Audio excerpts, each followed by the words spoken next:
पूर्व वैदिक कालीन राजनीतिक अवस्था थी और समाज, अर्थव्यवस्था, धर्म, उत्तर वैदिक काल में परिवर्तन। अब इस पे जितने भी प्रीवियस ईयर के क्वेश्चन आए हुए हैं सब देख लेंगे। तो इसमें शुरुआत करते हैं हम, जो आपका टीचिंग एग्जाम में क्वेश्चन आया हुआ है उससे शुरू करेंगे। तो यहाँ देखेंगे हम लोग क्वेश्चन नंबर 6 से देखेंगे आप, बहुत ही इम्पोर्टेंट क्वेश्चन है। किस ग्रंथ में सभा और समिति का उल्लेख एक वैदिक देवता के 2 पुत्रियों के रूप में किया गया? इम्पोर्टेंट देख रहे हैं तो इसका सभी उत्तर हो जाएगा। अथर्ववेद में इसका प्रयोग बताया गया है और इसमें अथर्ववेद में सभा और समिति को प्रजापति की 2 पुत्रियां कहा गया है। इनके बीच सामंजस्य की प्रार्थना की गई है। सभा और समिति राजा को निरंकुश नहीं होने देती और सभा में कुलीन वर्ग की संस्था थी। यह कुछ न्यायिक कार्य भी करती थी, जबकि समिति जो है सामान्य जन की संस्था थी। ऋग्वेद में सभा का 8 बार और समिति का 9 बार उल्लेख मिलता है। यजुर्वेद में सभा जो है का उल्लेख मिलता है, जिसमें युवाओं के प्रवेश के बारे में चर्चा मिलती है। छांदोग्य उपनिषद में सभा और समिति का उल्लेख मिलता है, जबकि बृहदारण्यक उपनिषद में सभा और समिति का उल्लेख नहीं मिलता है। अब एक क्वेश्चन आपका पूछा हुआ है, ईश्वर कृष्ण कौन थे? तो ये सददर्शन में एक दार्शनिक व्यक्ति थे, एक दर्शन से एक के दार्शनिक थे। और यहाँ आगे क्वेश्चन देखेंगे। चोरी के लिए भिन्न भिन्न दंड विधान निम्नलिखित में से सर्वाधिक दंड दिया जाता था चोरी के लिए? किसे? तो ब्राह्मण को यहाँ पे दिया जाता था। आगे लाजा होम अंश क्या है? तो ये विवाह अनुष्ठान है, इसको देखेंगे नहीं। अब देखेंगे आप क्वेश्चन जो है, ऋग्वेद में तेसर निम्नलिखित में से किसके लिए प्रयोग किया गया? इंपॉर्टेंट है तेसर शब्द जो है, तो यह जो है आपका चरखी के लिए प्रयोग किया गया है। और ऋग्वेद में बढ़ई, रथकार, बुनकर, चर्मकार, कुम्हार, शिल्पियों के उल्लेख मिलते हैं। तांबे या कांसे के अर्थ में अयस शब्द का उल्लेख मिलता है, जिससे पता चलता है कि आर्यों को धातु कर्म की जानकारी थी। ऋग्वेद में बढ़ई के लिए तक्षण, धातु कर्मी के लिए करमी, सोना के लिए हिरण्य शब्द का प्रयोग किया गया है। बसावाय नामक वर्ग कपड़ा बुनने का काम करता था। कपड़े की बुनाई करघों से की जाती थी। करघी को तसर, तना को ओतु और बाना को तंतु कहा जाता था। इम्पोर्टेंट। आगे क्वेश्चन देखेंगे। गविष्टि क्या है? तो गायों के लिए होने वाला संघर्ष। इम्पोर्टेंट क्वेश्चन है, आपका देख लीजिएगा। तो एक बार इसको फिर से रिवाइज कर लेते हैं, इसका एक्सप्लेनेशन देख लेते हैं। ऋग्वेदिक आर्यों का प्रारंभिक जीवन अस्थायी था। उनके जीवन में कृषि की अपेक्षा पशुपालन का महत्व था। गाय की सर्वाधिक महत्ता थी। गाय की गणना संपत्ति के रूप में की जाती थी। ऋग्वेद में अकेले 176 बार गाय का उल्लेख मिलता है। आर्यों की अधिकांश लड़ाइयाँ गायों को लेकर होती थी। ऋग्वेद में युद्ध का पर्याय गविष्ट यानी गायों का अन्वेषण। इसी प्रकार गवेषण, गोसु, गत्य, गव्य आदि शब्द युद्ध के लिए प्रयुक्त होते थे। हिरण्यस्तूप शब्द का प्रयोग सर्वप्रथम उल्लेख कहाँ हुआ था? तो ऋग्वेद में हुआ था। स्तूप शब्द का प्रयोग ऋग्वेद में ही मिलता है और इसे हिरण्यस्तूप कहा गया। स्तूप का अर्थ ढेर या धुआं होता है। चूंकि यह चिता के स्थान पर बनाया गया, इसका नाम एक नाम चैत्य भी है। और ये 4 प्रकार के स्तूप होते हैं: पारिभौगिक, शारीरिक, उद्देशिक और संकल्पित। पारिभौगिक में बुद्ध द्वारा उपयोग में लाई गई वस्तुओं पर, शारीरिक में बुद्ध और उनके प्रमुख शिष्यों के अस्थियों पर, उद्देशिक में बुद्ध के जीवन की घटनाओं तथा संकल्पित में श्रद्धालुओं द्वारा स्तूप का निर्माण कराया जाता था। ऋग्वेद में कृषि योग्य भूमि दो कृषि योग्य भूमि के बीच में भूमि पट्टी को कहा जाता था, खिल्ले कहा जाता था। और ये मूलतः इनकी आर्यों की संस्कृति ग्रामीण थी। उनके आधार मूलभूत जीवन का आधार कृषि ही था और योग्य भूमि को उर्वरा या क्षेत्र कहा जाता था। ऋग्वेद में कृषि योग्य भूमि के बीच की भूमि पट्टी को खिल्ले कहा जाता था। और ऋग्वेद में लांगल या सिर हर के लिए प्रयोग किया जाता था। फाल सीता हल के फाल से जुताई हुई भूमि कुंड का उल्लेख मिलता है। आर्य बुआई कटाई मड़ाई क्रियाओं में परिचित थे। खेत को हल बैल की सहायता से जोतकर उसमें बीज बोया जाता था। निम्नलिखित देवताओं में से किस एक देवता को अन्य देव की तरह बलि की भेंट नहीं दी जाती थी? इसका आप आंसर देखेंगे तो इसका आंसर हो जाएगा आपका रुद्र को नहीं दिया जाता था बलि। ऋग्वैदिक आर्यों का प्रारंभिक जीवन जो है कह सकते हैं कबायली था और उनके देवता प्राकृतिक शक्तियों के प्रतीक हुआ करते थे। यास्क ने अपने ग्रंथ निरुक्त में ऋग्वैदिक देवताओं की मंडली बनाई है जिसकी संख्या 33 है। इसमें आकाश अंतरिक्ष और पृथ्वी के देवता के रूप में विभाजित किया गया। रुद्र का अंतरिक्ष के देवता के रूप में प्रमुख स्थान है। रुद्र को अन्य देवताओं की तरह बलि की भेंट नहीं दी जाती थी। ऋग्वेद में 3 सूक्तों में इनका वर्णन है। इन्हें क्रोधी, इनका स्वभाव क्रोधी है। इन्हें शिव का प्रारंभिक रूप माना जाता है। श्रीमद् भागवत गीता महाभारत के किस पर्व का अंश है? तो ये भीष्म पर्व का है और यह अंतिम रूप से 400 ईस्वी के आसपास इसको पूर्ण किया गया था। प्रारंभ में 8800 श्लोक थे, इसे जय संहिता कहा गया। अंततः इसमें 1,00,000 श्लोक हो गए और इसके यह सहस्री संहिता या महाभारत कहलाने लगा। यह विश्व का सबसे बड़ा महाकाव्य कुल 18 पर्व है और इसमें भीष्म पर्व यानी 6वें पर्व का भाग जो है श्रीमद् भगवत गीता है। ऋग्वेद में धान्यकृत शब्द का प्रयोग हुआ है तो ओसाने वाले के लिए। ऋग्वेद में धान्यकृत शब्द का प्रयोग ओसाने वाले के लिए हुआ है। ऋग्वेद में पशुचारण की तुलना में किसी का स्थान कौन था? ऋग्वेद में कुल 10,442 श्लोकों में से 24 में से कृषि का उल्लेख है। कृषि के महत्व में 3 संहिता के मूल भाग में प्राप्त होते हैं: उर्दर, धान्य और बपंती। चर्षणी शब्द का प्रयोग कृषि या कृषि के लिए होता है। जुते हुए खेत को क्षेत्र, उपजाऊ भूमि को उर्वरा भूमि खेतों में विभक्त थी जिनके बीच की भूमियों को खिल्ले पट्टियां होती थी। खिल्ले शब्द का प्रयोग प्रति अवसर आदि भूमियों के लिए किया जाता था। ऋग्वेद में धनाढ़ व्यक्ति के लिए कौन शब्द का प्रयोग किया जाता था? तो गोमत शब्द का प्रयोग किया जाता था। ये इंपॉर्टेंट है। ऋग्वेद में धनाढ़ व्यक्ति के लिए गोमत शब्द का प्रयोग हुआ है। ऋग्वेद में कृषि की अपेक्षा पशुपालन का अधिक महत्व है। गाय इंपॉर्टेंट थे और इनकी गणना संपत्ति के रूप में की जाती थी। इसको मैंने अभी पहले बता भी दिया है। तो यह कबीले का एक राजा होता था जिसे गोप कहा जाता था। ऋग्वेद में सूर्य देवता को किसका पुत्र माना गया है? दयुस का पुत्र माना गया है और यह पौराणिक देवताओं में से एक है। उन्हें सर्वोच्च भगवान आदिशक्ति के रूप में माना जाता है। उनकी देवी अदिति और दयुस का पुत्र कहा जाता है। उषा को भोर की देवी माना गया है। वेदों ने उन्हें सूर्योदय के प्रकाश और आकर्षण के अवतार के रूप में माना है। उषा आर्यों की प्रातः काल की देवी है। सूर्य निकलने की पूर्व वेला को उषा कहा जाता है। जब सूर्य चमकने लगता है तब उसे सविता कहा जाता है। ऋग्वेद में प्रसिद्ध गायत्री मंत्र सविता को ही समर्पित है। रुद्र का स्वभाव क्रोधी है और शिव का प्रारंभिक रूप है।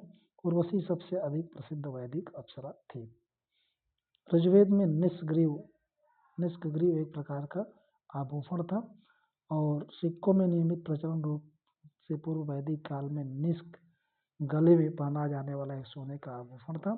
कालांतर में ये व्यापारिक लेन देन के लिए होने लगा और इन सिक्कों में निष्क और सुमड़ को कहा जाता था। अब आगे देखेंगे वैदिक काल में किसे अन्य देवताओं और मनुष्यों के बीच मध्यस्थ देवता माना जाता था? तो अग्नि को माना जाता था। अग्नि का स्थान इंद्र के बाद था और इन पर 200 सूक्त का उल्लेख किया गया है। अग्नि देवताओं और मानवों के बीच मध्यस्थ का कार्य करते थे। ऋग्वेद का पहला मंत्र अग्नि को स्तुति से प्रारंभ होता है। ऐसा समझा था कि अग्नि में डाली जाने वाली आहुतियां धुआं बनकर आकाश में जाती हैं और अंततः देवताओं को मिल जाती हैं। अग्नि ही एकमात्र ऐसे देवता भी, इस बात का ध्यान रखिएगा कि जिसे आकाश, अंतरिक्ष और पृथ्वी तीनों में शामिल किया जा सकता है। शौनक और पैपलाद किस वेद की शाखाएं हैं? तो अथर्ववेद की हैं। शाखा जो है ऋग्वेद से जुड़ी है, एकमात्र जीवित शाखा है। यजुर्वेद की शुक्ल यजुर्वेद और कृष्ण यजुर्वेद की शाखाओं में बांटा गया है। कौथुम, रानाली और जैमिनी सामवेद की 3 शाखाएं हैं, जबकि अथर्ववेद की शाखाएं शौनक और पिप्पलाद हैं।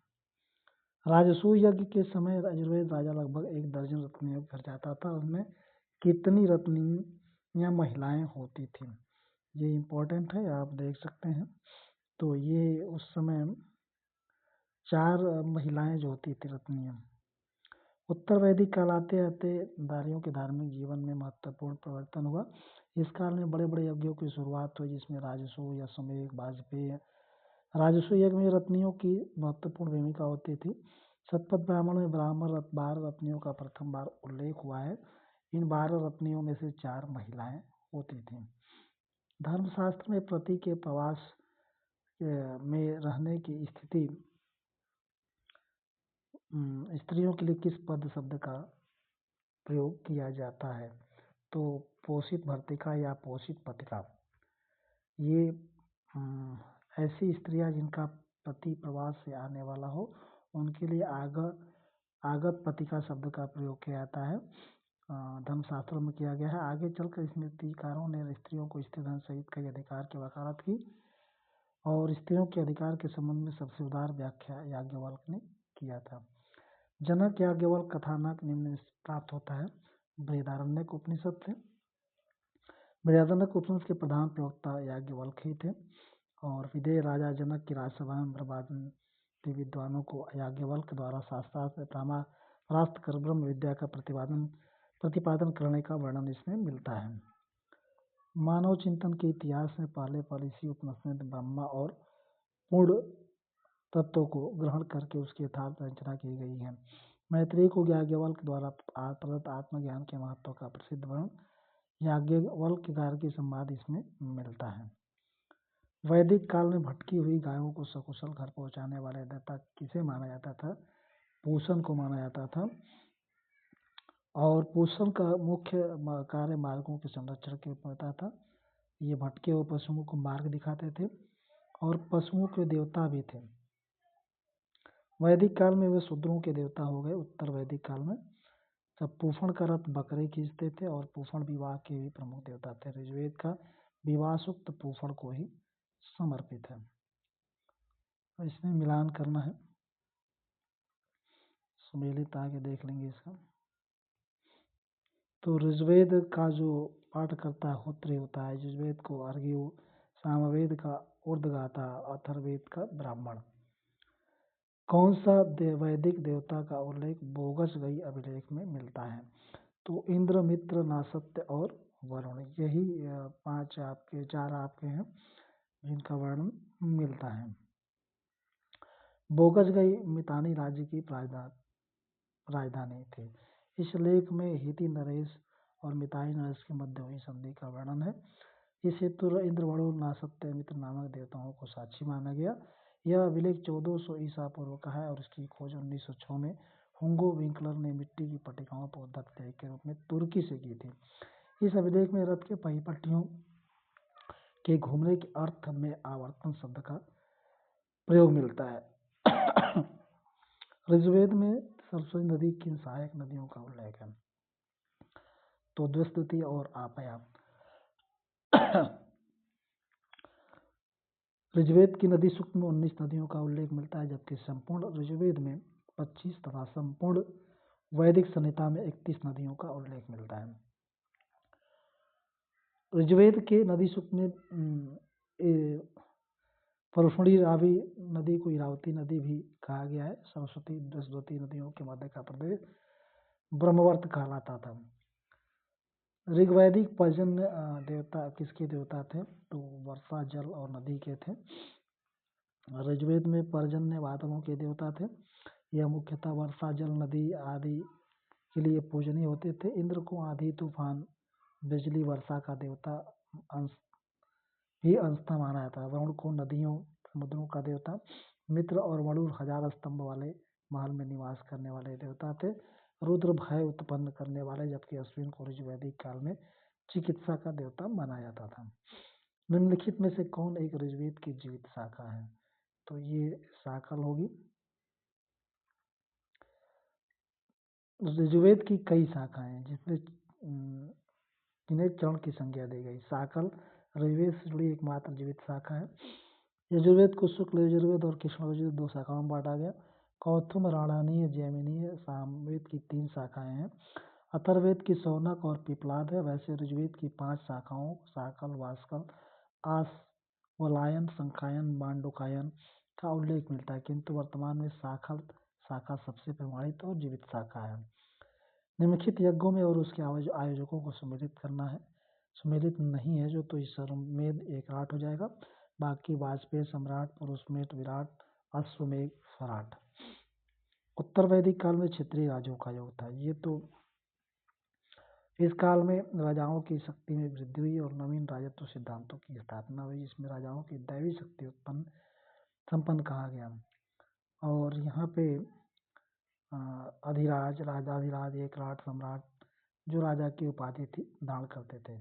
गोपद ब्राह्मण में कहा गया है कि राजा को राजसूय यज्ञ, सम्राट को वाजपेयी यज्ञ, एकराट को अश्वमेध यज्ञ और विराट को पुरुषमेध यज्ञ और सर्वराट को सर्वमेध यज्ञ करना चाहिए।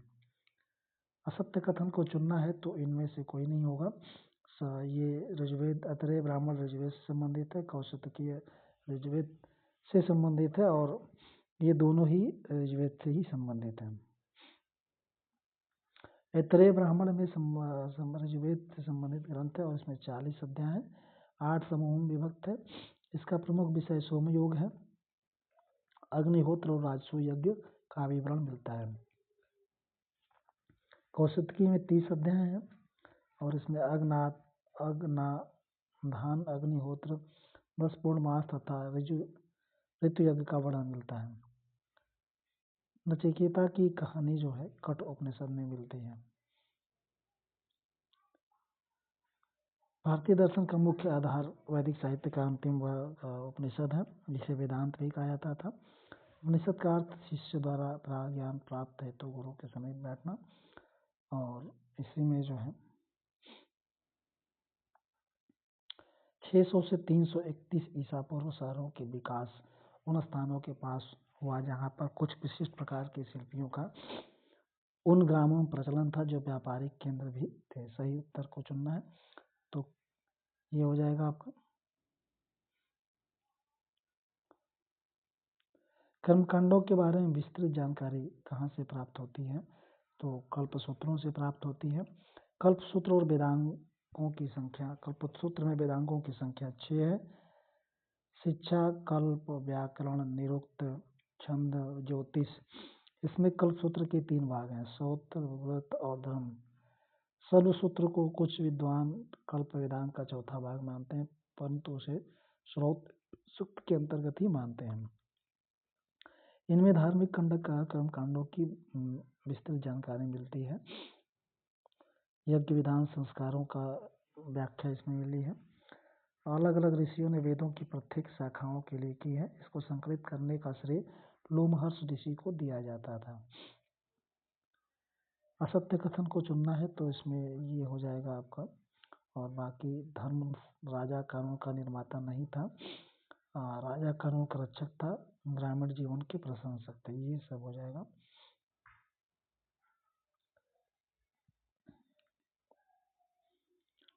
इनमें से किस कालखंड में हम महिलाओं के लिए शिक्षा, बाल कलह, विवाह, यहाँ तक युद्ध में भी यथेष्ट लाभ देखते हैं? तो प्रारंभिक वैदिक काल में हम देख सकते हैं, उसके बाद नहीं है।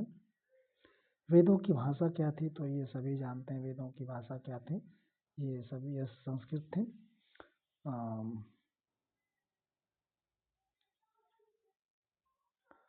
वर्ण संकर या वर्णों के मिश्रण के अनुसार कितनी जातियां थी?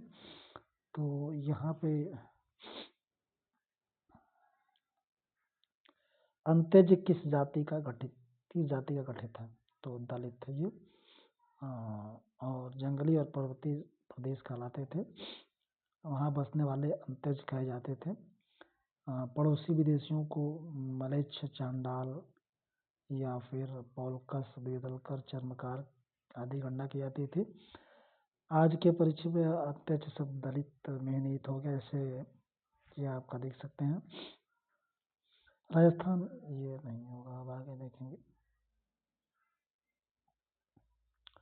चारों आश्रमों का वर्णन सर्वप्रथम किस ग्रंथ में मिलता है, ये इम्पोर्टेंट है आपका। तो ये आप देखेंगे, सबसे पहले ये जाबाल उपनिषद में मिलता है चारों आश्रमों का वर्णन। सबसे पहले जाबाल उपनिषद में मिलता है। वही छांदोग्य उपनिषद में 3 आश्रमों की चर्चा की गई है। 4 आश्रम ब्रह्मचर्य, गृहस्थ, वानप्रस्थ और संन्यास है। ऋग्वेद के निम्नलिखित रचनाकारों में से कौन सामाजिक गतिशीलता का एक उदाहरण है? एलुस, यह एक अद्भुत नाम है कवच एलुस का, जो जाति व्यवस्था के हिसाब से शूद्र थे, लेकिन वह महान वैदिक रचा लिखने वाले ऋषि थे। उन्होंने देवताओं के साथ जुड़े वैदिक श्लोक को जमीन से जोड़ा। उन्होंने एक महत्वपूर्ण सूक्त लिखा, अच्छ सूक्त। अच्छ का मतलब जुआ खेलने वाले पास है, और इसमें जुआरी के दर्द भरे भाव व्यक्त किए थे। मुग्ध जो था ये मूंग था, व्रीहि जो है चावल, इक्षुगंधा और यह जौ था। उद्दालक, आरुणि, पिता और प्रेतकृत्य पत्र के मत आत्मा संबंधी संवाद, ये बृहदारण्यक उपनिषद में होंगे आपके। नहीं, ये छांदोग्य उपनिषद में होगा। इस उपनिषद में आत्मा संबंधित बातें की गई हैं। छांदोग्य उपनिषद में तत्त्वम असि, बृहदारण्यक में अहम ब्रह्मास्मि, मांडुक्य में अहम अयम आत्मा ब्रह्मा और मुंडोपनिषद में सत्यमेव जयते।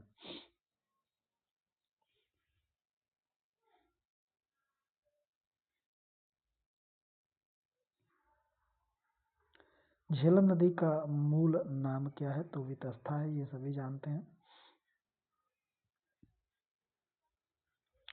प्राचीन नाम इसका वितस्ता। यह नदी कश्मीर के पीर पंजाल श्रेणी के तट पर स्थित है। वेरी नाग स्प्रिंग इस नदी का स्रोत है और यहाँ लगभग 4900 मीटर की ऊंचाई पर स्थित है। इस नदी की सहायक नदियाँ लिद्दर नाला, सिंध नाला, विश्वराम, बियारा, किशनगंगा है। इसे पौराणिक नदी भी कहा जाता है। इसका उल्लेख महाभारत में किया गया है और वितस्ता नाम ऋग्वेद में उल्लेखित है। सतुद्री जो है नदी, किस नदी का प्राचीन नाम है? तो ये सतलज का नाम है। और तिब्बत में राक्षस झील से निकली हुई और भारत में सिपकीला दर्रे में प्रवेश करती है। इस नदी को सिंधु नदी का दक्षिण में प्रधान सहायक नदी बताया गया है। सतलज नदी की सहायक नदियाँ ये सब है अपना। निम्नलिखित में से कौन सा ग्रंथ जो है, इसको छोड़िए भी, प्राचीन भारतीय लेखों के अनुसार निम्नलिखित में से कौन सी दो नदियों के बीच की भूमि ब्रह्मवर्त कहलाती थी? तो सरस्वती और द्विशदशी नदियों के बीच की भूमि जो है गंगा और यमुना नदी के क्षेत्र को ब्रह्मर्षि देश कहा गया था। 10 राजाओं के युद्ध लड़ाई जो है ये परुशणी नदी पे हुई थी और ऋग्वेद के 7वें मंडल में इसका उल्लेख किया गया है। एक तरफ विश्वामित्र थे और दूसरी तरफ वशिष्ठ थे। इस युद्ध में भरत वंश के राजा सुदास की विजय हुई थी। अस्किनी यह किस नदी का प्राचीन नाम है? तो चिनाब का है।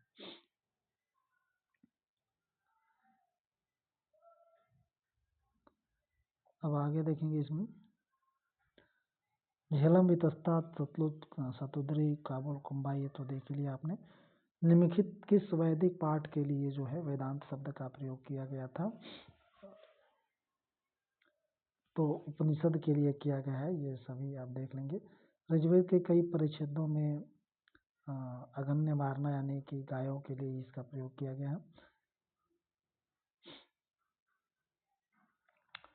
संकल्पना से मानव गृह धर्म संबंधित नीतियों को गृह सूत्र कहा गया है। और ये तो अभी बता ही दिया हमने, इसको बहुत ज़्यादा देखने की जरूरत नहीं है।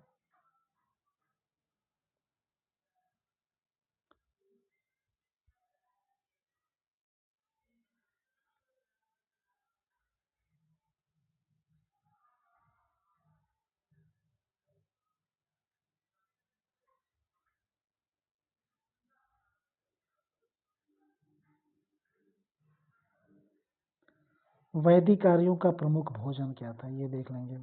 तो जौ, दूध, डेयरी उत्पाद, सब्जियां और फल थे। गाय और घोड़ा इनका प्रिय पशु था। भारत का राष्ट्रीय चिन्ह जो है, चिन्ह में अंकित सत्यमेव जयते मुंडक उपनिषद से लिया गया है, जिसका अर्थ है सत्य ही जीतता है। तमसो माँ ज्योतिर्गमय, यानी हमें अंधकार से प्रकाश की ओर ले चलें, यह बृहदारण्यक उपनिषद में इसका उल्लेख किया गया है, जिसमें गार्गी और याज्ञवल्क्य का सिद्धांत है, और यह सबसे बड़ा उपनिषद भी है। निम्नलिखित में से कौन सा कर्मकांडी वेद है, तो यजुर्वेद है, ये आप जान लीजिए इसको।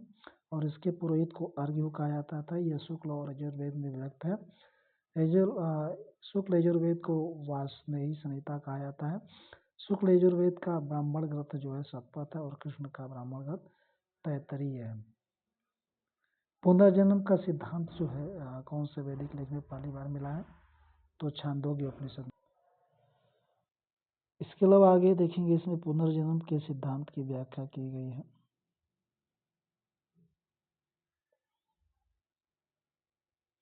ऋग्वेद की 1/4 ऋचाएं जो है इंद्र को समर्पित है, 222 का उल्लेख किया गया है।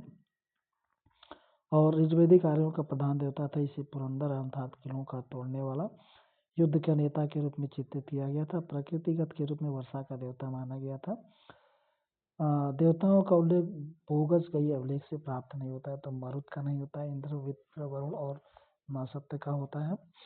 और निम्नलिखित में से कौन सी शाखा सामवेद की नहीं है, तो अभी मैंने बताया कौशिक की नहीं होगी, बाकी कौतिम, राणानी, जैमिनी होगी। छांदोग्य सामवेद की शाखा है, जबकि ऐतरेय और कौशिक की ऋग्वेद की शाखा है। अब इसमें से सही सुमेलित करना है, तो संग्रहित कोषाध्यक्ष, बागदूत, राज कर वसूल करने वाला अधिकारी, बालागल दूत होता था।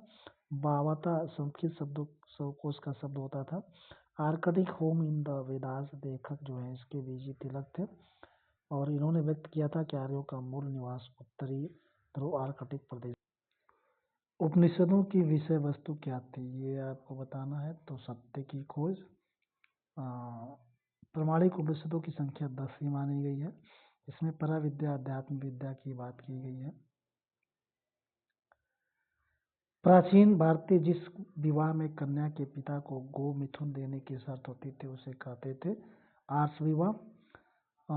स्मृतियों, धर्मशास्त्र और कौटिल्य ने अर्थशास्त्र में 8 विवाह प्रकारों का उल्लेख किया है।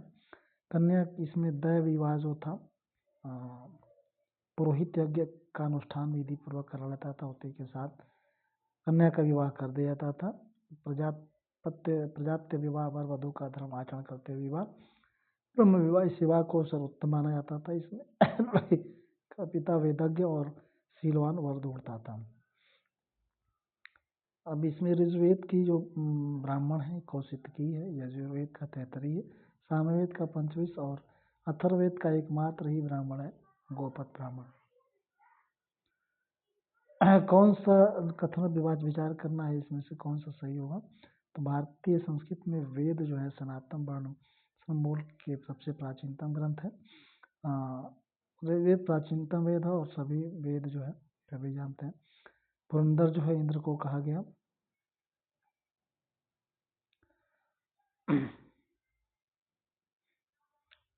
और इसमें पूर्व वैदिक काल में निम्नलिखित में से कौन सा संस्थान समाज में संसाधनों के विवरण के उत्तरदायी था, तो ये विदत था, विदत।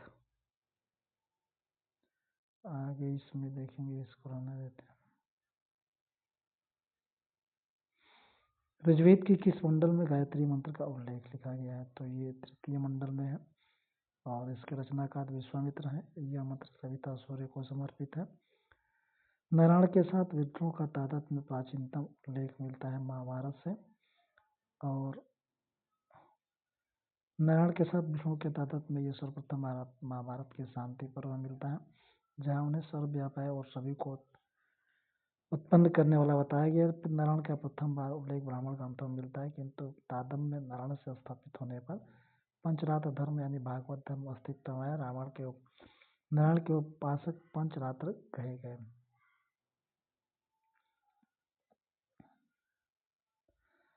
ऋग्वेद के प्राचीनतम भाष्यकार निम्नलिखित में से स्कंद स्वामी थे और ये इसके प्रथम भाष्यकार थे। ऋग्वेद के नदी सूक्त में से किन नदियों के बीच वैदिक नदी सरस्वती की स्थिति का बोध होता है? तो यमुना और शतद्री नदी के बीच में वैदिक नदी सरस्वती की आधुनिक व्याघ्र, जिसकी गणना उस समय प्रमुख नदियों में से की जाती थी। महाजल प्लावन की कथा, जिसमें देवी मत्स्य द्वारा मत्स्य द्वारा मनु की रक्षा करने का विवरण है, किस ग्रंथ में उपलब्ध है? तो सतपथ ब्राह्मण में है। यजुर्वेद कर्मकांडी व्रत है, इसमें यज्ञों का उल्लेख किया गया है और इसी में इसकी शुक्ल और यजुर्वेद दो शाखाएं हैं। शुक्ल यजुर्वेद का ब्राह्मण केवल एक ही ब्राह्मण है, सतपथ ब्राह्मण। यह सबसे प्राचीन और सबसे बड़ा ब्राह्मण माना जाता है। इसमें जल प्लावन कथा, पुनर्जन्म, पुरुरवा उर्वशी आख्यान, राम कथा, अश्विन कुमार चंद और यवन दावन का वर्णन सतपथ ब्राह्मण के लेखक महर्षि याज्ञवल्क्य हैं। निम्नलिखित में से किस वेद ग्रंथ में इतिहास पुराण को पंचम वेद कहा गया है? तो छांदोग्य उपनिषद में कहा गया है। इतिहास पुराण में ऋग्वेद, सामवेद, यजुर्वेद, अथर्ववेद के अतिरिक्त पंचम वेद छांदोग्य उपनिषद को माना गया है। यह सामवेद का उपनिषद है। छांदोग्य उपनिषद सबसे प्राचीन और उपनिषद माना जाता है। देवकी पुराण का सर्वप्रथम इसी में उल्लेख है। तीनों आश्रमों और ब्रह्म आत्मा की अभिन्नता के विषय में उद्दालक, अरुणी और उनके प्रति श्वेतकेतु के बीच में विख्यात है। याज्ञवल्क्य और मैत्री का दार्शनिक संविधान जो है, ये वेदारण्यक उपनिषद में इसका उल्लेख मिलता है। वेदारण्यक उपनिषद यजुर्वेद के हैं और कठोपनिषद, ईशोपनिषद, शास्त्रोपनिषद और इसके अलावा देवकी पुत्र कृष्ण का भी इसमें उल्लेख मिलता है। किस ग्रंथ में अवतारवाद की चर्चा की गई है? तो भगवत गीता में की गई है। वासुदेव कृष्ण सहित 4 विष्णु वीरों की पूजा इस चतुर्व्यूह के रूप में कल्पना की गई। चतुर्व्यूह पूजा का सर्वप्रथम विष्णु संहिता में मिलता है। निम्नलिखित में से कौन सा एक ग्रंथ वैदिक कालीन रत्नों की सूची देता है? तो ये सतपथ ब्राह्मण है। यजुर्वेद की संहिताओं में ब्राह्मण ग्रंथों में राज्य के कुछ उच्च पदाधिकारियों का वर्णन है, जिसे रत्नी कहा गया था। सतपथ ब्राह्मण में 12 प्रकार की रत्नियों का उल्लेख है। किस वेद में आहुति बलिदान संबंधी सूत्र समाहित है? तो यजुर्वेद में है। वैदिक काल में निष्क क्या है होता था? तो ये आभूषण होता था। हिरण्य और सुवर्ण शब्द का प्रयोग सोने के लिए किया जाता था। निष्क सोने का एक आभूषण होता था।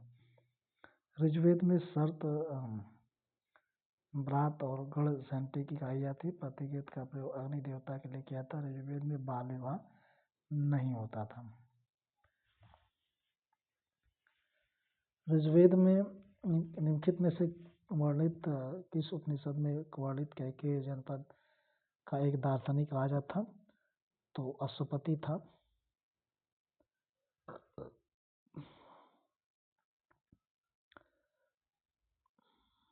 कैकेयी के अश्वपति, विदेह के जनक, काशी के अजातशत्रु, पांचाल के प्रवाहण जैवली। उत्तर वैदिक काल में पांचाल सर्वाधिक विकसित राज्य था। सतपथ ब्राह्मण में इसे वैदिक सभ्यता का सबसे सर्वश्रेष्ठ प्रतिनिधि कहा गया है। कौन सा वेद अंशतः गद्य और पद्य अंशतः गद्य में लिखा गया है? तो ये आपका यजुर्वेद हो जाएगा।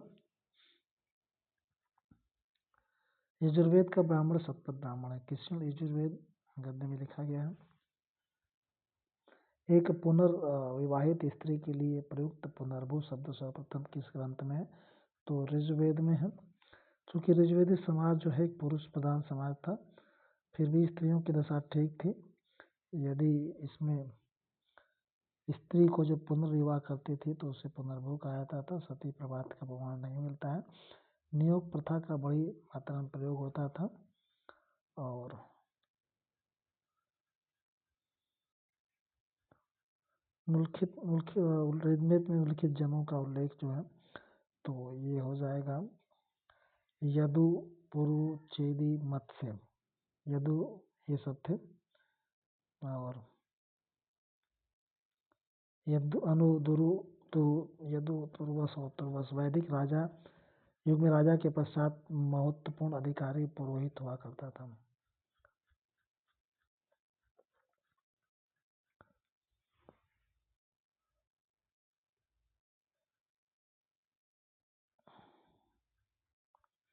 उत्तर वैदिक देखिए, अजात शत्रु जो है ये बताना है कि कौन सम्मिलित नहीं है।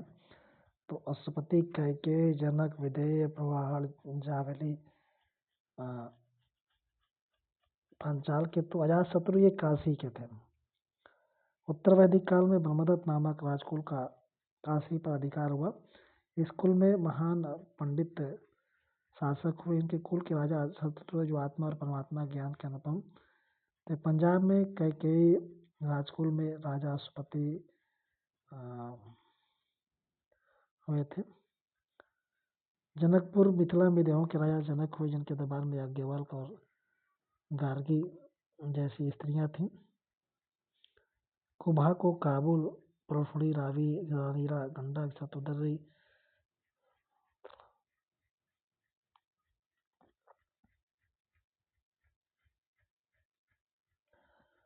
ऋग्वेद के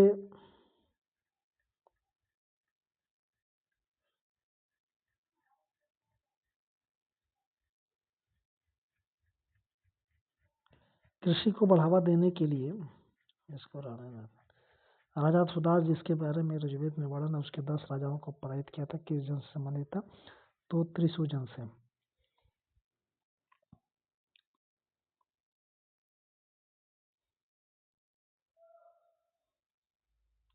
सूची का मिलान करना है। ऋग्वेद, साकल, यजुर्वेद, कर्ण, सामवेद, राणायनी, अथर्ववेद, पिपलाद, शौनक।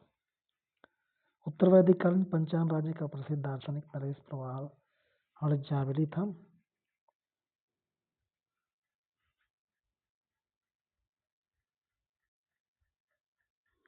सुदास के विरुद्ध ऋग्वेद में उल्लिखित 10 राजाओं का उद्यम विश्वामित्र के प्राचीन भारत के नृपति थे, जो कौशिक के नाम से भी जाने जाते थे। वे एक महान राजा कुश के प्रपोत थे। और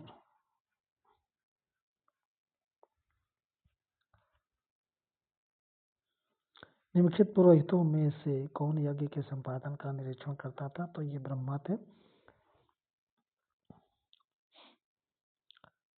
होता ये ऋग्वेद का उद्गाता था। यज्ञ कुंड में अग्नि का आह्वान करके मंत्रों देवताओं का आह्वान करता था। उद्गाता सामवेद, अर्घ्य यजुर्वेद का, और ब्रह्मा यज्ञ के समय इसकी भूमिका निरक्षक होते थे। ऋग्वेद में किन नदियों का उल्लेख अफगानिस्तान के साथ आर्यों के संबंध का? सुवास्तु और गोमती। उपनिषदों के भाषण प्राचीनतम अभिलेखीय प्रमाण इराक से मिलते हैं।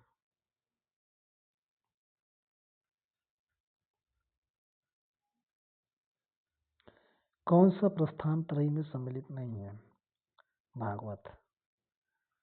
भागवत गीता, उपनिषद और ब्रह्मसूत्र है। उत्तर वैदिक काल में भारतीय भूगोल के किस अंश की जानकारी नहीं मिलती है? कृष्णा नदी तक दक्षिण भारत की।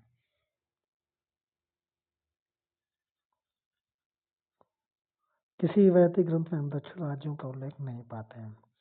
कौन सा ग्रंथ वेदों या श्रुतियों के अंग नहीं थे? तो पुराण ग्रंथ वेदियों या श्रुतियों के अंग नहीं थे। वैदिक साहित्य के अनुसार ये 4 भागों में वेदों की संहिताएं, ब्राह्मण ग्रंथ, आरण्यक, उपनिषद। इसके अतिरिक्त भारतीय कथाओं, ऐतिहासिक कथाओं का सबसे अच्छा क्रमबद्ध पुराण में मिलता है। इसके रचयिता लोमहर्षि और उनके पुत्र श्रवा है। उनकी संख्या 18 थी। युद्ध का आराम मनुष्य के मस्तिष्क में होता है, ये अथर्ववेद में कहा गया है। 16 संस्कार में उपनयन संस्कार किस नंबर पे है? 11वें नंबर पे है। सबसे पहले वेदांत संस्कार होता है और नामकरण 5वें नंबर पे होगा। विद्यारंभ 10वें नंबर पे होगा। विवाह 15वें नंबर पे होगा। बोगस का यह अभिलेख मिलना है तो ये तुर्की से मिला है। भारत में पुरातात्विक स्रोतों के अंतर्गत सर्वाधिक महत्वपूर्ण अभिलेख है। और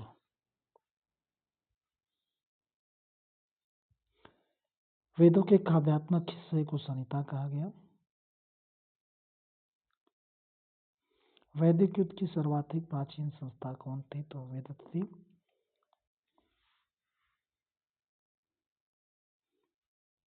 भारतीय संस्कृति की आधारशिला जो थी ये ऋग्वेद। कौन सा वैदिक देवता नहीं था? कृष्ण। छांदोग्य उपनिषद में कृष्ण की चर्चा आई है, वैदिक ग्रंथों में नहीं है, जिसमें कृष्ण का घोर अंगिरस काशी से बताया गया है। उपनिषदों की विषय वस्तु क्या थी? तो ये दर्शन था, फिलॉसफी। और उत्तर वैदिक काल में इनकी रचना हुई थी। ऋग्वेद के किस मंडल में शूद्र शब्द का उल्लेख है? 10वें मंडल में है।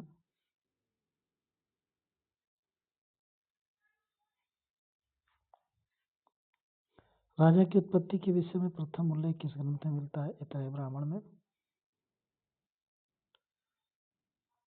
उत्तर वैदिक काल की प्रमुख फसल गेहूं और चावल हो गई थी। जौ यानी यौ, ब्रही धान, गोधूम, गेहूं।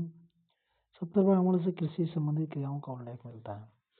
ऋग्वेद संहिता की रचना किस क्षेत्र में हुई थी? तो सप्त सैंधव प्रदेश में हुई थी।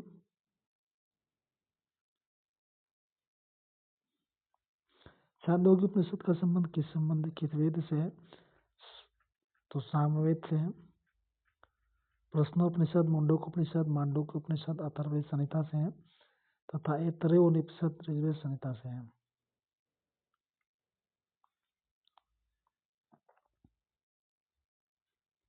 ऋग्वैदिक आर्यों की भाषा संस्कृत थी। ऋग्वैदिक शब्द ऋत का आशय नैतिक नियम थे। धर्म के अतिरिक्त दूसरा शब्द ऋत जो था ये सभी देवताओं का संबंध विश्व के नैतिक और भौतिक व्यवस्था से माना गया। ऋत का अर्थ सत्य और निवासी सत्ता थे। आर्य शब्द का शाब्दिक अर्थ जो है श्रेष्ठ होता था। उत्तम, अभिजात, कुलीन। ऋग्वेद के किस मंडल में चातुर्वर्ण की स्थापना की गई? 10वें मंडल में।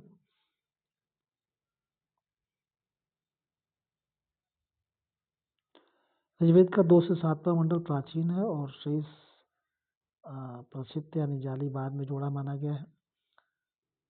9वें मंडल में वैदिक देवताओं की संख्या 33 थी। समुद्र पर्यंत पृथ्वी के शासक को एकराट ये ऐतरेय ब्राह्मण में कहा गया है। और अथर्ववेद में एकराट सर्वोच्च शासक को कहा गया है। राजा की उत्पत्ति सिद्धांत ऐतरेय ब्राह्मण में ही मिलता है। ऋग्वेद का 9वां मंडल सोम को समर्पित है। ऋग्वेद के 3 मंडल की रचना विश्वामित्र ने की थी और इसमें 10-28 मंत्र हैं, 10 मंडल है। विश्वामित्र को पहला धर्मगुरु माना जाता है। अयोध्या का सर्वप्रथम उल्लेख कहाँ मिलता है? अथर्ववेद में मिलता है।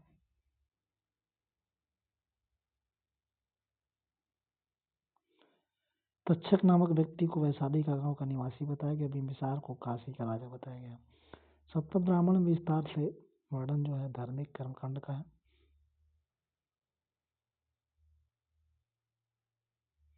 ऋग्वैदिक काल में अस्वस्थ वृक्ष किसे कहा गया? तो पीपल को कहा गया।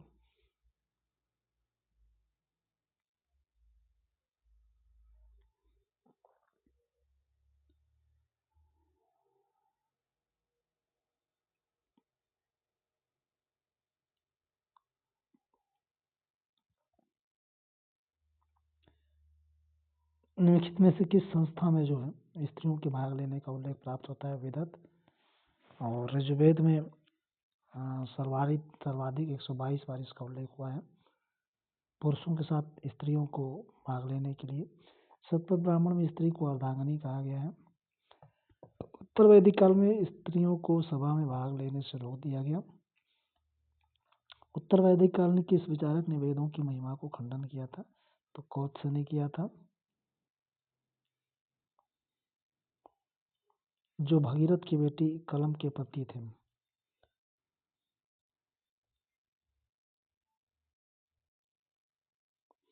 ऋग्वेद में कौन वैदिक देवता सहस्त्र स्तंभों वाले भवन में निवास करते थे? मित्र और वरुण। ऋतस्य गोपा भी कहा गया। भारत में आगमन के पश्चात आर्यों ने सर्वप्रथम अपना निवास बनाया सत्यसेंद्र प्रदेश। ऋग्वेद के मंत्रों से देवताओं का आवाहन करने वाले को क्या कहा गया? याज्ञिक कहा गया। यानी याज्ञिक कर्मकांड की विधियों का समुचित रूप से अनुष्ठान करते थे। ऋग्वेद का होता, रामवेद का उद्गाता और अथर्ववेद का पुरोहित ब्रह्मा होता था। किस वेद में दवाओं का वितरण वर्णन है? तो अथर्ववेद में है। ऋग्वेदिक काल में कौन सी प्रथा प्रचलित नहीं थी? तो बाल विवाह नहीं थे।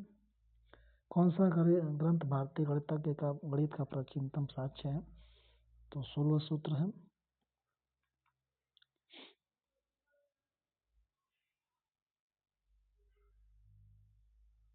सतपथ ब्राह्मण किस वेद से संबंधित था? तो यजुर्वेद से है। इसमें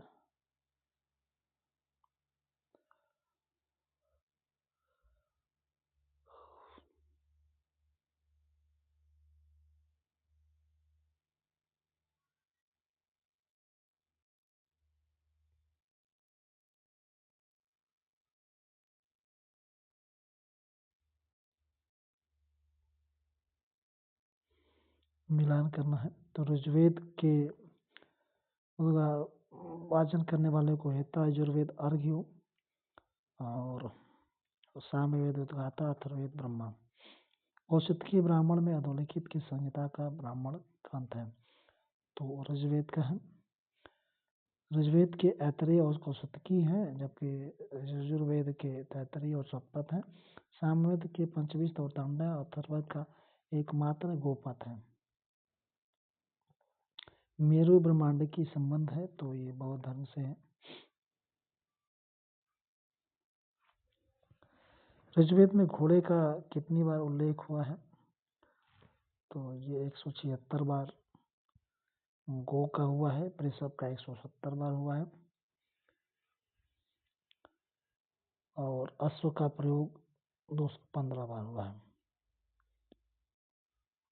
वेदों को कहा जाता है ध्वनि उच्चारण। वेदों को अपौरुषेय कहा गया, इसे श्रुति भी कहा जाता है। सर्वप्रथम किस ग्रंथ में हिरण्यकार शब्द मिलता है? तो यजुर्वेद में। शुक्ल यजुर्वेद की वासनी संहिता के नाम से जाना था और इसी में हिरण्यकार शब्द मिलता है। उत्तर वैदिक काल में रत्निनों की संख्या कितनी थी? तो 12 राजा को लेकर के होते थे। ऋग्वेदिक आर्य किस अनाज से परिचित थे? तो जौ से थे।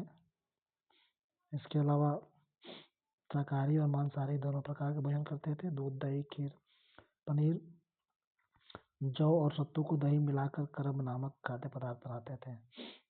10 राजाओं के युद्ध में भरतों का पुरोहित वशिष्ठ थे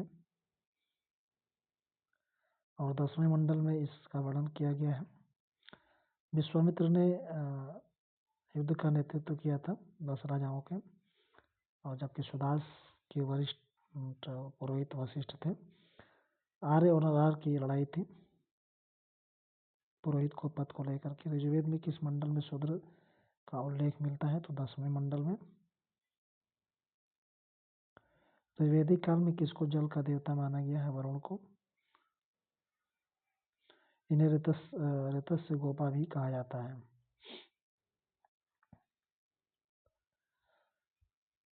प्राचीन काल में वेदों को कहा जाता है, तो अभी मैंने बताया श्रुति। वालखिल शब्द जो है ये ऋग्वेद से संबंध है और ऋग्वेद की रचना जो है 1500 ईसा पूर्व से 1000 ईसा पूर्व में की गई थी। इस समय शिक्षा का माध्यम मौखिक था। वेदों को याद किया जाता था, 11 सूक्त थे, इसमें 8वें मंडल में इसका उल्लेख किया गया है। ऋग्वैदिक काल में कोई नियमित भूमिका नहीं था, क्योंकि लोग एक स्थान पर अस्थायी रूप से नहीं बसे हुए थे। निम्नलिखित में से कौन सा वेदांग का हिस्सा नहीं है? तो आगम है। निम्नलिखित में से वैदिक साहित्य में कौन सम्मिलित नहीं है? तो स्मृतियां हैं, ये वैदिक साहित्य में नहीं है।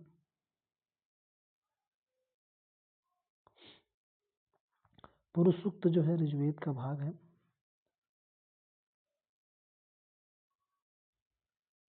इसमें से आगे देखेंगे हम, आर्यों के मूल स्थान के संबंध में सही नहीं है, तो ये आपका ये सही नहीं हो जाएगा, बाकी ये सब सही है। पुरुष सूक्त ऋग्वेद के किस मंडल में है? तो ये 10वें मंडल में है। किसे सोमयोग्य माना जाता था? तो अग्नि स्टोम को। सोम अपनी मानवता के लिए प्रसिद्धता और भोजवंत पर्वत से प्राप्त किया जाता था।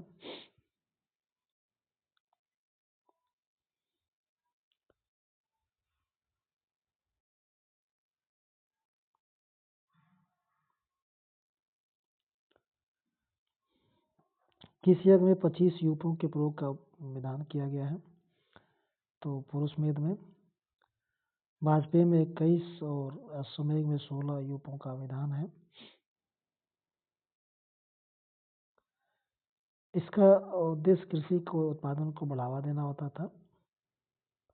वाजपेयी खान और पान से था, जबकि अश्वमेध और राजसूय यज्ञ जो था राजनीतिक सत्य के द्योतक थे।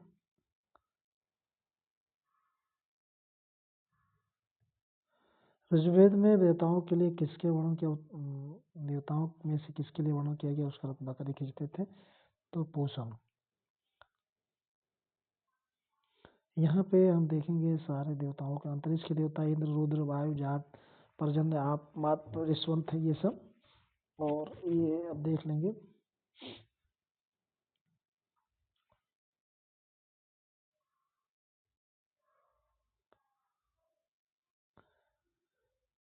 कौन सी बात ऋग्वैदिक स्त्रियों के संबंध में सही नहीं है? तो वे भाग लेती थी या कोई अनुष्ठान युद्ध में भाग लेती थी, सब है, मगर इनका ये वाला सही नहीं है। इतने ब्राह्मण के अनुसार कहाँ के राजा शासक सम्राट की उपाधि धारण करते थे? तो प्राच्य देश की, प्राच्यपुर में था, और जो यहाँ के राजा होते थे उनका साम्राज्य अभिषेक को सम्राट कहलाते थे। दक्षिण दिशा में भोजे कहलाते थे, और पश्चिम दिशा में जो है स्वराज होता था, इन्हें स्वराष्ट्र कहते थे। वैराग्य प्रणाली थी हिमालय क्षेत्र में, और यहाँ पे विराट मध्य देश के राजा कहलाते थे। और तेरे ब्राह्मण में साम्राज्य, भोज्य, स्वराज्य, वैराज्य, इस 5 प्रकार की पहाड़ियों का उल्लेख है।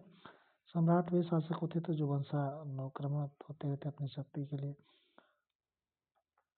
ऋग्वेद में आर्य निवास स्थल के लिए सर्वोत्तम सप्त छंदो प्रदर्श शब्द का प्रयोग किया गया है।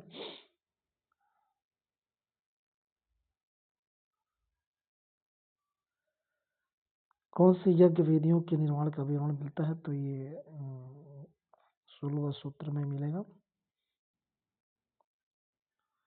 स्रोत सूत्र, गृह सूत्र, धर्म सूत्र, शुल्ब सूत्र, ये 4 हैं। अनेक वैदिक यज्ञों को दर्श में संपन्न किया जाता था, इसके किस दिन का तात्पर्य है? तो अमावस्या का।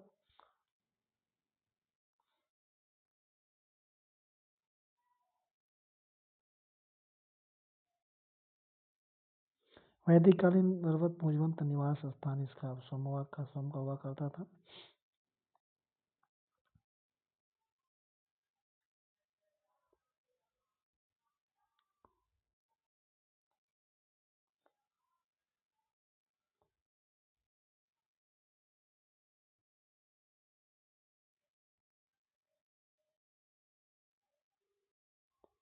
वेदांग ज्योतिष के रूप लेखक के रूप में कौन व्याख्याता लौगध थे?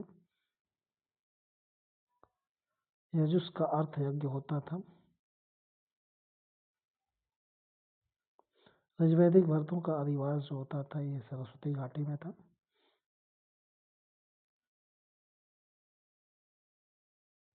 किसने यज्ञीय वैदिक परंपरा का समर्थन किया और संन्यास के सिद्धांत का विरोध किया? कुमारिल ने।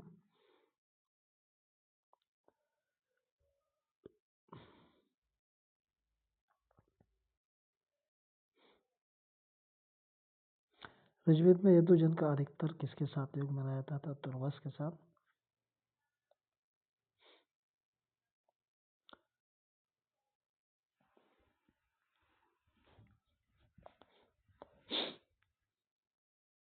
वैदिक देवता इंद्र के विषय में कथन सही, तो इसमें हो जाएगा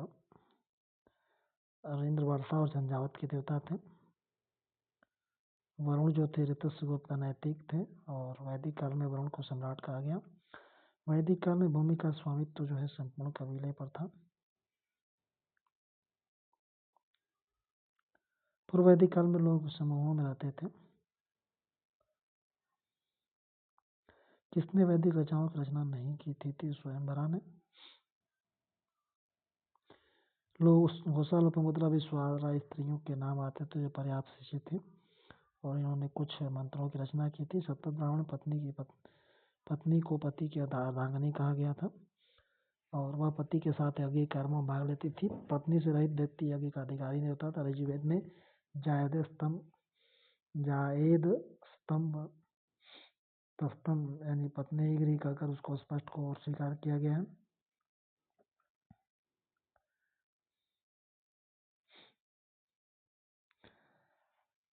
ऋग्वेद में वर्णित प्रथम कृषि वैज्ञानिक थे तो ये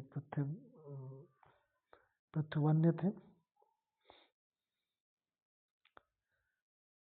कृषि की देवता पृथुवन्य।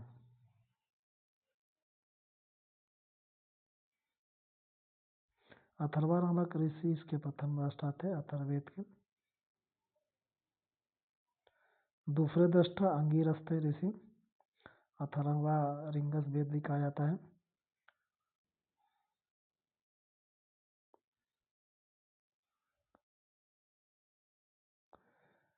आर्यों का मूल निवास आर्कटिक प्रदेश है तो ये बीजी तिलक ने माना है।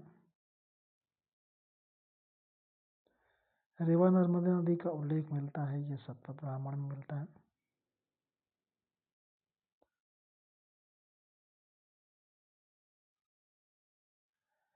यज्ञ की तुलना टूटी हुई नाव से की गई है मुंडक उपनिषद में। मांडुक्य उपनिषद में जो है ओम की 4 मात्राओं के आत्मा के 4 पद यहाँ पर बताए गए हैं। ऋग्वेद के वंश मंडल में प्राय किसके मंत्र से आरंभ होते थे? तो अग्नि से। दूसरे और 7वें मंडल गोत्र या वंश से संबंधित मंडल माने जाते हैं। एक एक ऋषि का मंडल है, इनमें से प्रत्येक मंडल का सूक्त अग्नि से संबंधित है। तत्पश्चात इंद्र आता है, उसके बाद अन्य देवता। वंश मंडल के ऋषियों को सामयिक रूप से प्रगाता कहा गया। वैदिक राजाओं के निम्नलिखित में से कौन सा सही सुमेलित नहीं है? तो राजा शत्रु काशी सुकृति कहे गए। वैद्य ये जन्मेजय तो था, ये मद्र का नहीं था, ये कुरुवंश से संबंधित है। वैदिक देवताओं में कौन अवस्था के साथ और मर्यादा के साथ आदि रखते थे? तो वरुण रखते थे। राजसूय यज्ञ से संबंधित अनुष्ठानों का वर्णन जो है यजुर्वेद में है।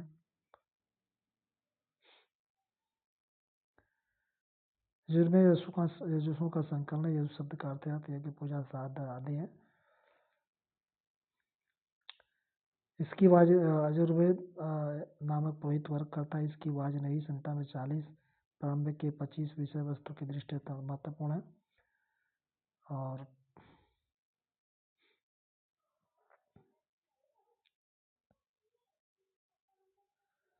ऋग्वेद में सोमयज्ञ का विशद वर्णन है। ऋग्वेद को सर्वाधिक लोकप्रिय छंद कौन सा है? तो टेस्टुप है।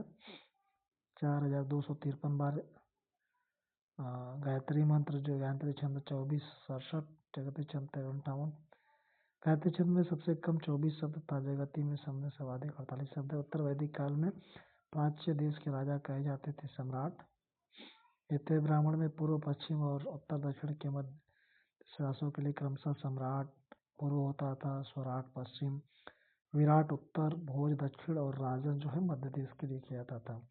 एकराट और सार्वभौम शब्द चारों दिशाओं को जीतने वालों के लिए सुरक्षित रखा गया था। वेद त्रयी कौन थे? तो वेद त्रयी ऋजुवेद, सामवेद, ऋजुवेद, यजुर्वेद और सामवेद थे, ये वेद त्रयी थे।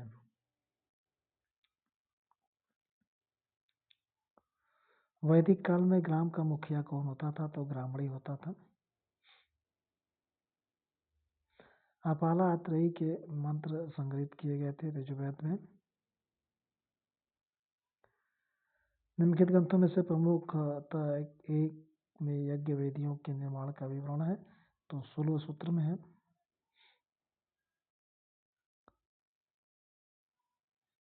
देवकी पुत्र कृष्ण का प्राचीनतम उल्लेख छांदोग्य उपनिषद में मिलेगा आपको।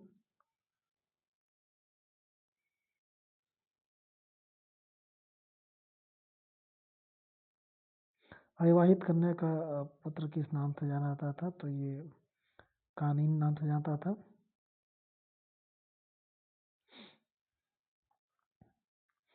पिता के घर में रहने वाली कन्या किसी गुप्त रूप पुरुष से शारीरिक संबंध गूढ़, जैसे पुत्र जिनके पिता के विषय में कोई जानकारी नहीं होती। ब्राह्मण ब्राह्मण पुरुष और शूद्र स्त्री के संयोग से उत्पन्न पारसव पुत्र माना जाता है। इंद्र महाअभिषेक का वर्णन जो है इंद्र ऋग्वेद में है,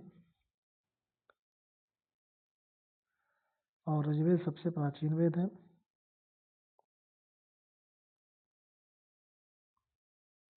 सूर्ययज्ञ किसके लिए किया जाता था? तो रुद्र के लिए किया जाता था। निम्नलिखित में से कौन अवतारों में से प्राचीन प्रजापति के रूप में वर्णित है? तो ये आपका हो जाएगा एक और, मत्स्य और वराह प्रजापति के रूप में वर्णित किया गया है। कौन उपनिषद गद्य में है लिखा गया है? तो बृहदारण्यक उपनिषद। उपनिषदों की कुल संख्या 108 है, जिसका उल्लेख मुक्तोपनिषद में किया गया है। इसमें 13 महत्वपूर्ण है। ऐतरेय कौशिकी का संबंध ऋग्वेद से, छांदोग्य केन का सामवेद से, तैतरीय कटश्वेत मैत्राणी का कृष्ण यजुर्वेद से, 2 बृहदारण्यक इसका संबंध शुक्ल यजुर्वेद से, तथा 3 मुंडक प्रश्न मांडूक के संबंध अथर्ववेद से है। कट श्वेताश्वर इस और मुंडक अपने छंदोबद्ध है, जबकि केन और प्रश्न उपनिषद कुछ भाग छंदोबद्ध तथा कुछ गद्य में है। शेष 7 उपनिषद गद्य में अर्थात बृहदारण्यक उपनिषद गद्य में है। ऋग्वेद में पशुओं को कितनी बार उल्लेख किया गया है? किन पशुओं का उल्लेख किया गया है? तो ये सारे गाय, बकरी, अश्व, भैंस सबका किया गया है।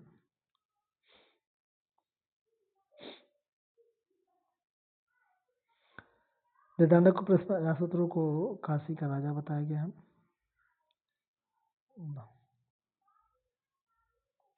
ऋग्वैदिक आर्य और हड़प्पा संस्कृति के लोग एक ही थे, इस सिद्धांत का प्रतिपादक बीवी लाल ने कहा था।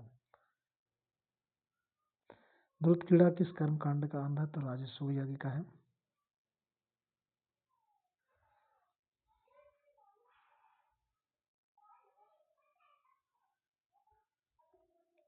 ऋग्वेदों की निम्नलिखित संहिताओं में से किसके केवल सूक्त है? तो वाजसनेयी में है।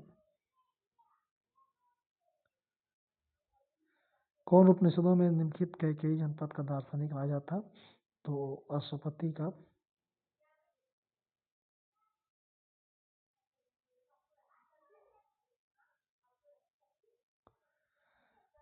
ये सभी लोग जो है इससे शिक्षा प्राप्त करने के लिए गए थे।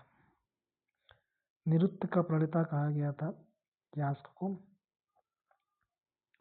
ऋग्वेद का नदिक सूत्र जो है ये 10वें मंडल में है। सर्वाधिक उल्लेख नदी सिंधु का है, और पवित्र नदी नदीतमा, बेतमा, सरस्वती। सतलज नदी का प्राचीन नाम जो है ये आपका हो जाएगा सतुद्री हो जाएगा।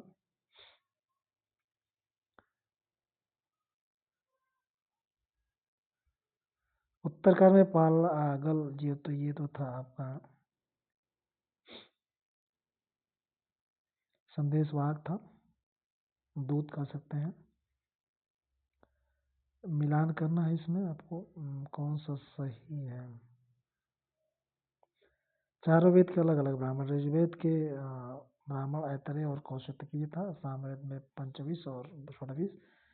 ऋग्वेद के ब्राह्मण शतपथ और तैतरीय थे, अथर्ववेद के गोपद। प्रथम 3 वेद को वेदत्रयी कहा गया था।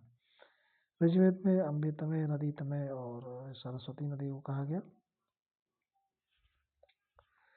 निम्न में किस पुराण में विष्णु अवतारों की सूची कृष्ण के अवतार पर बौद्ध को दी गई है? बुद्ध को तो विष्णु पुराण में दी गई है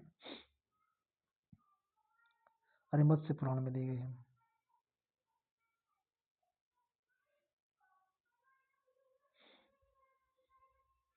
18 पुराण में वायु पुराण को विशेष महत्व दिया गया है। इसमें शिव की उपासना पर चर्चा किया गया है। इसको शिव पुराण का दूसरा अंग माना गया है। फिर भी इसमें वैष्णव मत का विस्तृत प्रतिपादन मिलता है। इसमें वैदिक सूर्य देवता नहीं थे, तो ये विष्णु